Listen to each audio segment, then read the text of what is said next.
Right now, we are going to fix this tip-out drawer, tip-out shelf, rev-a-shelf, tip-out tray. They're called a couple different things, but they're these little drawers right underneath, typically underneath the kitchen sink here, that just kind of tip out.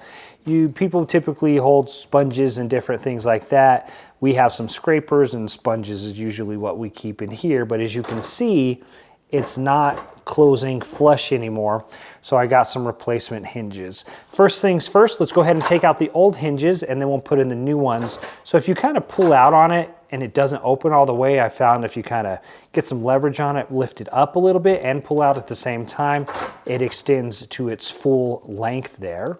These trays do come out. They've just got a couple screws that keep them in place here.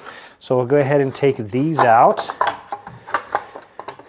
Then I am going to remove the screws here on the left hinge and on the right hinge and just take the whole front off. So in here, it's just two screws. It's one at the top here and then one at the bottom. The one at the bottom, it looks like the drawer does need to be completely out because that hinge is kind of in the way there if it's not. So we're going to start here on the left side with the left hinge. I'm going to take it off the door and then fasten the new one to it. And I'm just going to use the same guide that they have here. So they've got a line here that they drew with the pencil. So I'm just going to line these back up according to what they've already done for me. So on the new hinge here, it does have a indication here at the bottom. So this one has an R at the bottom of the plate here, and so that's going to be our right hinge. So that's going to line up right here. So we're going to use the same holes of the old one, and then they actually drew a nice line here for me as well so I can keep it straight. So I'm going to line up with that, and we're going to get it back in position here. And I'm going to use the same hardware that the old one had. Now they do, with the new ones, give you a packet of new screws here, but I don't like these ones as much. They don't seem as sturdy, so I'm going to use the old ones. I've got the hinges on the drawer here, so now what I need to do is fasten it here to the inside of the frame of the cabinet here. So first you want to check, see if it's lined up. So here, the work they did before, the lines they gave me, it's perfectly lined up. So here it is, flush on the inside on both sides. Now to connect it, I need this screw hole right here, which is actually covered on the other side by the hinge here. So these actually kind of lock out in place. So I'm going to go ahead and do that. So I'm going to grab the hinge here and pull it out until it's going to lock.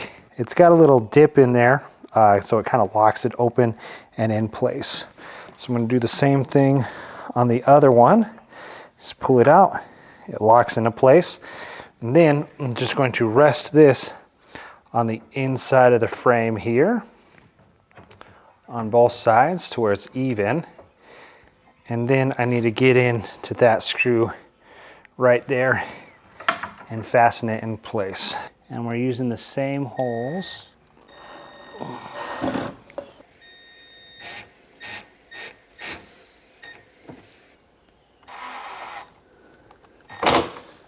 And there we go. Now as you can see, it's closed, it's flush.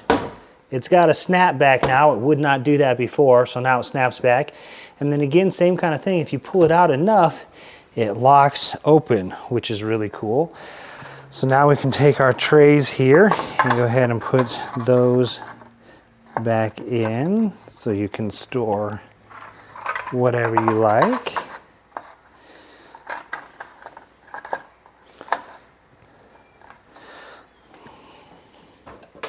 So that's that. You know, it wasn't hard. It was just kind of awkward getting those screws back into place, but now that they're back in place, everything feels really good. It's nice and solid. And then of course, it's flush. And that's it. So definitely an easy project. well worth it just because it's nice to have stuff that's functional, that works right, that closes nicely when you're done with it so everything's flush. It looks neat and it really just improves the overall look, quality, and feel of the home and the drawer. It's functional again and works as it should. So definitely an easy project. I would say I got kind of lucky because the hinges were exactly the same that I have here, but there's tons of different kits for them. I actually could not find one at the hardware store. I had to order these hinges online. I will link to them in the description of this video. And hopefully that was helpful. If you like DIY around the house, feel free to like and subscribe. My name is Drew. I'll see you in the next one. Yeah, buddy. What am I gonna put in there?